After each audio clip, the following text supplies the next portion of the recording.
અનાદિના સેવક. મુખ્ય મુદ્દો. મહારાજ સ્વામીનું એકાત્મય. વડતાલમાં એક વખત શ્રીજી મહારાજની આજ્ઞાથી ગુણાતીતાનંદ સ્વામી કેટલાક માદા સાધુની સેવામાં રોકાયા હતા. દરેકની રુચિ પ્રમાણે જમવાનું કરી આપે, ટેલ ચાકરી કરી અને સૌની ગોદડીઓ પણ ધોઈ નાખે. આ જોઈ કેટલાક સારા સાધુઓએ પણ પોતાની ગોદડીઓ માદા સાધુઓની ગોદડીઓ ભેગી ધોવા આપી દીધી. લગભગ 18 જેટલી ગોદડીઓ ભેગી થઈ હતી. પણ સ્વામી કોઈ ફરિયાદ કે અણગમા વગર પ્રેમથી સૌની સેવા કરતા. ગોમતી તળાવમાં ગોદડીઓ ધોઈ બંને ખભા ઉપર ઊંચકી સ્વામીશ્રી મંદિર આવતા હતા. પરિશ્રમથી શરીરે પરસેવો વળી ગયો હતો અને ભીની ગોદડીઓનું પાણી શરીરના અંગો ઉપર રેલાતું હતું. બરાબર તે જ વખતે મહારાજ વાસણ સુથારને ઘેર જમીને મંદિરના હનુમાનવાડા દરવાજે આવ્યા. સ્વામીશ્રી તો મહારાજની મૂર્તિમાં વૃત્તિ પરોવી અનિમેષ દ્રષ્ટિથી દર્શન કરતા ઊભા રહી ગયા. મહારાજ પણ સ્વામીની પ્રેમ દોરીએ બંધાયેલા ત્યાં જ ઊભા રહ્યા. ભક્ત અને ભગવાનનું અલૌકિક દ્રષ્ટિમિલન ચાલ્યું. થોડી વાર થઈ એટલે મહારાજે રજા માગતા પૂછ્યું, સાધુરામ, હવે ચાલશું? એટલે સ્વામીએ દ્રષ્ટિ ખેંચી લીધી. પછી મહારાજ સભામાં પધાર્યા. અહીં વિશિષ્ટ ચરિત્ર કરતા મહારાજ શરીરે એકદમ અકળામણ બતાવવા લાગ્યા. એટલે સેવકો પંખો નાખવા લાગ્યા. ત્યાં કોઈએ ઠંડુ પાણી લઈ આવ્યું. ત્યારે મહારાજ કહે, મારે કાંઈ જોઈતું નથી, પણ પેલા સાધુએ મારે માથે ભાર મૂક્યો છે તે લઈ લો. મહારાજનો કહેવાનો ભાવ હતો કે ગુણાતીતાનંદ સ્વામીના ખભે જે ગોદડીઓ છે તેનો ભાર મને લાગે છે. આ સાંભળી ભગુજી દોડ્યા અને સ્વામી પાસે જઈ એમના ખભા ઉપરથી ગોદડીઓ લઈ લીધી. તે મહારાજ પાસે લાવીને મૂકી. મહારાજે જેમની ગોદડીઓ હતી તેમને બોલાવ્યા. માદા સાધુઓ તો પોતાની ગોદડીઓ લઈ ગયા, પણ જે સાજા હતા તે શરમાઈને આવી શક્યા નહીં. મહારાજે તત્કાળ સભા બોલાવી. મહારાજ જાણતા હતા કે ગુણાતીતાનંદ સ્વામી તો મારા અનાદિના સેવક છે. સંતો ભક્તોની સેવામાં તે તો ક્યારેય પાછી પાની કરશે નહીં. પણ સૌને ખ્યાલ હોવો જરૂરી છે કે આ કોઈ સામાન્ય સાધુ નથી કે તેમની પાસે આવી ટેલચાકરી કરાવીએ. તેથી મહારાજે મુક્તાનંદ સ્વામી તથા બ્રહ્માનંદ સ્વામી વગેરે સદ્ગુરુઓને બોલાવીને પૂછ્યું, આ ગુણાતીતાનંદ સ્વામી કેવા સાધુ છે? એ તો બહુ સારા સાધુ છે. કીર્તનો બહુ મોઢે છે અને વાતો પણ કરે છે. સેવા પણ ખૂબ કરે છે અને તપસ્વી પણ ભારે છે. સદ્ગુરુઓ બોલ્યા, એ તો તમે ઉપલ્યા ગુણ કયા, પણ એ તો બહુ સમર્થ સાધુ છે. કાંજે જેમ સાણસામાં સાપ પકડે તેમ અમારી મૂર્તિને ત્રણેય અવસ્થામાં તેમને ઝાલી રાખી છે, મહારાજે કહ્યું. તે સાંભળી હિન્દુસ્તાની એટલે કે ઉત્તર ભારતથી આવેલા હિન્દીભાષી મહાનુભાવાનંદ સ્વામી કહે, મહારાજ કો ક્યું પકડા હૈ, છોડ દો. ત્યારે મહારાજે તેમને સમજાવ્યું, એને તો અમને અખંડ પકડી રાખ્યા છે, પરંતુ અમને તેનું દુઃખ થતું નથી. પણ એમની જેમ બીજાને અમારી મૂર્તિ પકડવી કઠણ છે. આ સાધુ તો અમારા અનાદિના સેવક છે. આ સાધુ દ્વારા જ અમારી સર્વોપરી ઉપાસના આખા સત્સંગમાં પ્રવર્તશે. આ સાધુ જેવો અમારો અદ્ભુત મહિમા જાણે છે તેવો બીજા જાણતા નથી. માટે આવા સાધુ પાસે સાજા સાધુ સેવા કરાવે તે કેવું કહેવાય? આ પ્રમાણે મહારાજે સૌ સદ્ગુરુઓને સ્વામીનો મહિમા સમજાવ્યો.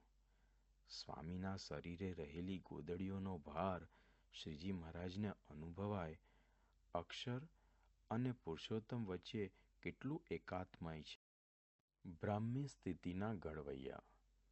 મુખ્ય મુદ્દો રઘુવીરજી મહારાજની મુમુક્ષુતા અને ગુણાતીતનું સામર્થ્ય.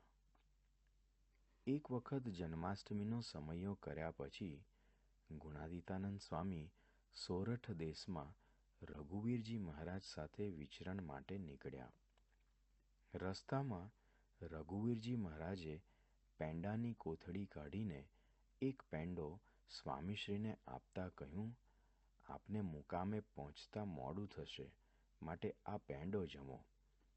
એટલે સ્વામીશ્રીએ પેંડો પાછો આપીને કહ્યું, આમ આપ કરશો તો અમારે ને તમારે ભાઈબંધાઈ નભશે નહીં.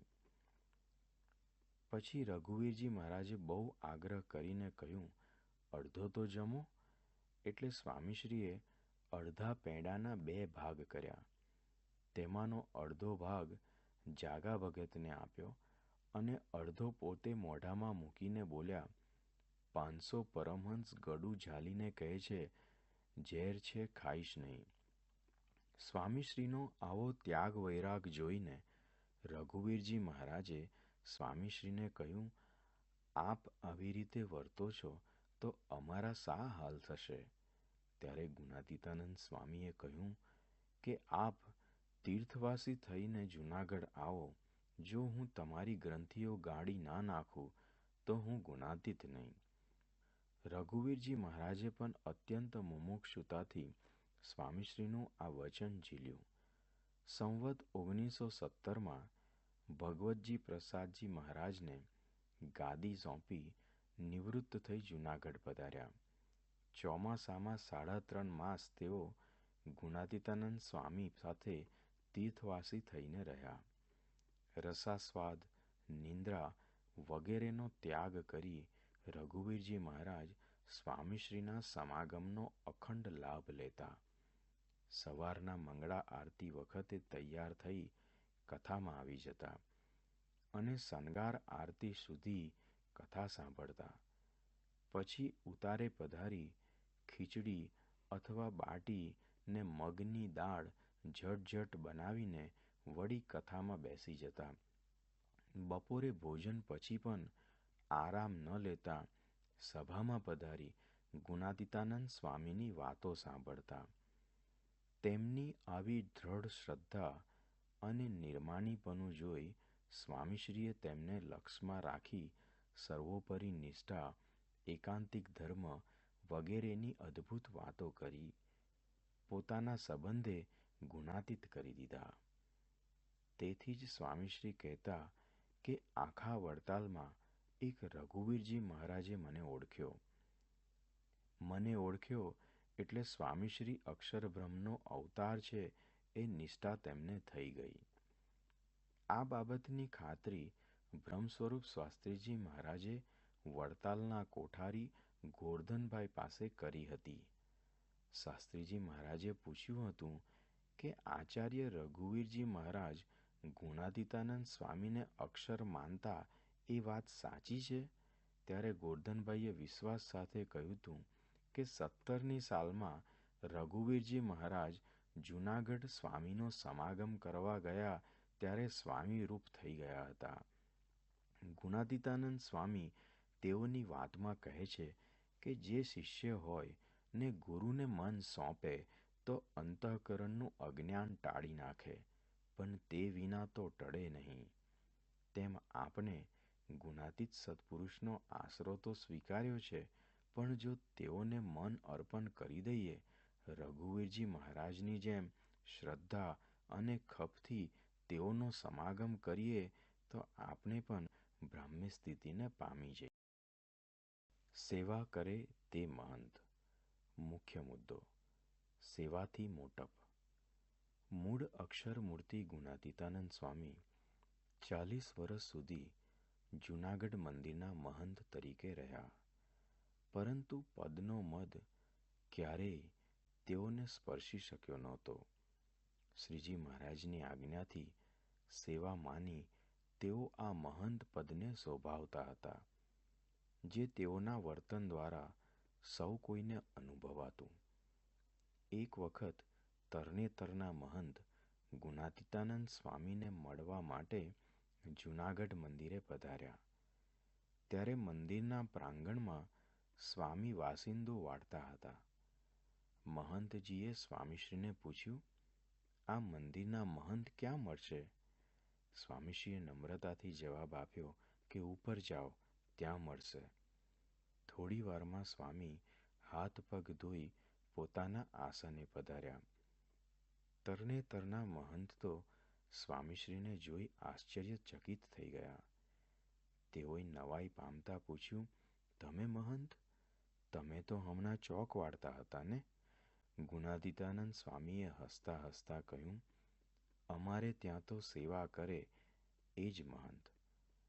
40 વર્ષથી ગુણાતીતાનંદ સ્વામી મહંત પદે બિરાજતા હતા. તે પણ સૌના માટે આશ્ચર્યનો વિષય હતો. તેનો ફોડ પાડતા સ્વામીએ કહ્યું કે લોકોને દ્રવ્ય અને સત્તાનો મોહ છે. અમારી પાસે દ્રવ્ય તો શું, પણ ધાતુની કોઈ ચીજ કે સારું વસ્ત્ર પણ નથી. અમારી પૂજામાં તિલકિયું અને ચાંદલિયું તે પણ લાકડાના છે. સ્ત્રી દ્રવ્યનો ત્યાગ છે, તેથી આ મહાનતાઈ ટકી છે. ગુણાતીત રીત જગતથી નિરાળી છે. અહીં મોટપ કે સત્તા કે સંપત્તિથી નહીં, પણ સેવાથી છે. એ ગુણાતીત વારસો આજ પર્યંત આપણા ગુરુવર્યોએ જાળવી રાખ્યો છે. આપણે પણ તેઓના પગલે પગલે ચાલવાનું છે. આપના મંદિરમાં ચાલતી સેવાઓમાં આજ્ઞા મુજબ અથવા યથાશક્તિ જોડાવાનું છે, તો જ આપણે ગુણાતીતના વારસ કહેવાઈએ, ખરું? માન અપમાન में એકતા મુખ્ય મુદ્દો. ગુણાતીતાનંદ સ્વામીની સ્થિત પ્રજ્ઞતા, નિર્માનીપણું. સંવત 1922ની સાલમાં ચૈત્રી પૂનમના સમયા ઉપર ગુણાતીતાનંદ સ્વામી વડતાલ પધાર્યા હતા. ગુણાતીતાનંદ સ્વામી અક્ષરબ્રહ્મનો અવતાર છે એ વાતનો પ્રચાર સ્વામીની ઈચ્છાથી સત્સંગમાં પ્રાગજી ભક્તે શરૂ કર્યો હતો. આ વાત કેટલાકને રૂચતી નહીં, એટલે આ સમયમાં સૌએ ગુણાતીતાનંદ સ્વામીને ઠપકો દેવાનું નક્કી કર્યું હતું. પૂનમના દિવસે સવારની સભામાં સુખમુનિના શિષ્ય હરિસ્વરૂપદાસજીની શીખવણીથી ગઢડાના કરુણાનંદ બ્રહ્મચારીએ કહ્યું કે આ ગુણાતીતાનંદ સ્વામી પણ પ્રભુ થયા છે અને ભગવાનની જેમ લોકો તેમની પૂજા કરે છે, તેમના નખ કેસ વગેરે પૂજે છે. તેમને કેમ કોઈ કાંઈ કહેતું નથી? તે સાંભળી સુખ સ્વામીએ કહ્યું, સ્વામી, તમે કેમ કાંઈ તજવીજ રાખતા નથી? તમારે ત્યાં જૂનાગઢમાં અનેક ઉપાધિઓ ઉપજે છે, તેમાં શું તમારી મરજી છે? એટલું કહીને તેમને સભાને સંબોધતા કહ્યું, તમે કોઈ મને સુખજી કહેશો નહીં. પછી સ્વામીશ્રી તરફ ફરીને કહ્યું, અને સ્વામી, તમને બધા અક્ષર માને છે તે તમે અક્ષર મનાવશો નહીં. 76 મેહ વરસે તેમ અપમાનની ઝડી વરસી રહી હતી. સ્વામીએ તો સ્વસ્થ ચિત્તે બધું સાંભળી લીધું.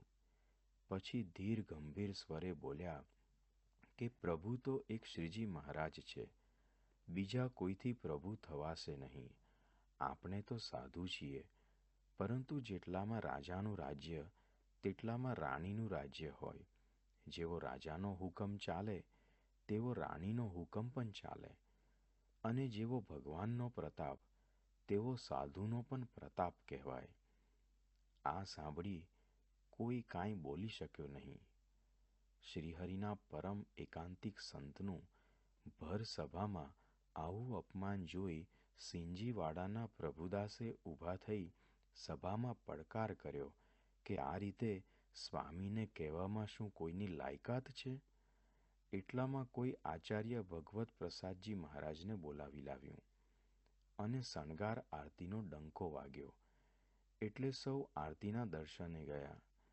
સ્વામી આચાર્ય મહારાજ સાથે મંદિરમાં દર્શને પધાર્યા.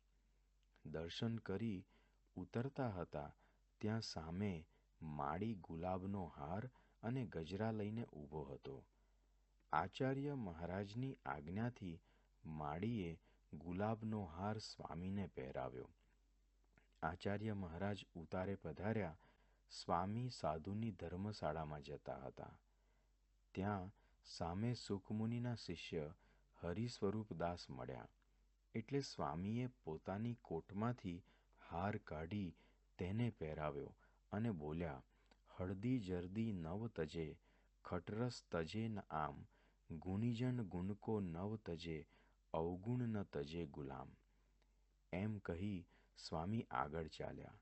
ત્યાં અદ્ભુતાનંદ સ્વામી, સુખ સ્વામી તથા પવિત્રાનંદ સ્વામીએ પોતાને આસને બોલાવી ગુણાતીતાનંદ સ્વામીની પૂજા કરી, ધોતિયા ઓઢાડ્યા અને સાકરનો પડો મૂકીને કહ્યું, સ્વામી, અમારું બોલ્યું માફ કરજો. માન અપમાનના આવા પ્રસંગોમાં પણ સ્વામીની આવી સ્થિરતા જોઈ સદ્ગુરુઓને પ્રતીતિ થઈ કે સ્વામી ગુણાતીત. એ મોજ તો સૌજી લઈ ગયો. મુખ્ય મુદ્દો: સત્પુરુષની રુચિ અને રાજીપાનો વિચાર. ગુણાતીતાનંદ સ્વામી જૂનાગઢમાં નવી ધર્મશાળાનું બાંધકામ કરાવતા હતા. સ્વામીએ ધર્મશાળાના દરવાજા સામું જોઈ બાંધકામની સેવામાં રહેલા કૃષ્ણ સેવાદાસને કહ્યું, આ દરવાજો આમનો આમ રહે ને મોતીઓ એટલે કે છતની ધાર નીચે લગાવાતું કલા કારીગરીવાળું પાટિયું બાજબોર્ડ મળે કે નહીં? કૃષ્ણ સેવાદાસે કહ્યું, દરવાજો તો પાડવો પડે તો જ મોતીઓ મળે. દરવાજો તો પાડવો નથી, સ્વામીએ કહ્યું. બીજે દિવસે સવારે સ્વામી વતુ કરાવતા હતા તે સમયે સૌજી કડિયો દર્શને આવ્યો. સ્વામીએ વતુ કરાવતાં કરાવતાં જ સૌજીને પૂછ્યું, આ દરવાજો એમનો એમ રહે ને મોતીઓ મળે કે નહીં? હા મળે ને, હું મેળવી દઉં, સૌજીએ એક ક્ષણનો વિચાર કર્યા વિના કહ્યું. સૌજીની વાત સાંભળી સ્વામી અતિશય રાજી થઈ ગયા અને અડધું વતુ રાખી ઊભા થઈ સૌજીને ભેટ્યા. કૃષ્ણ સેવાદાસને ભંડારમાં સમાચાર મળ્યા કે સૌજીએ મોતીઓ મેળવી આપવાનું કહ્યું તો સ્વામી તેને ભેટ્યા એટલે તેઓ દોડતા સ્વામી પાસે આવ્યા અને કહ્યું, સ્વામી, હું મોતીઓ મેળવી દઉં. ગુણાતીતાનંદ સ્વામીએ કહ્યું, એ મોજ તો સૌજી લઈ ગયો. સત્પુરુષના વચનને વિશ્વાસપૂર્વક તત્કાળ માની લઈએ તો તેઓનો અપાર રાજીપો થતો હોય છે. સૌજીને ગુણાતીતાનંદ સ્વામીને રાજી કરવા હતા તો તેને વિચાર્યું નહીં કે મોતીઓ મળશે કે નહીં મળે. તેને વિશ્વાસ રાખ્યો કે સ્વામીએ કહ્યું છે તો ગમે તેમ કરીને મોતીઓ તો મળી જ જશે, માટે આપણે સ્વામીનું વચન અધ્ધર ઝીલી લેવું. આવા રાજીપાના વિચાર સાથે તરત હા પાડી તો હજી સૌજી મોતીઓ મેળવે તે પહેલાં તેને સેવા કર્યાનું ફળ, રાજીપારૂપી ફળ પ્રાપ્ત થઈ ગયું. આ રીતે સત્પુરુષની રુચિમાં ભળી જઈ રાજીપાનો વિચાર સાથે આપણે સેવા ભક્તિ કે કોઈ પણ ક્રિયા કરીએ તો સત્પુરુષ આપની ઉપર અઢળક ઢળી જાય છે.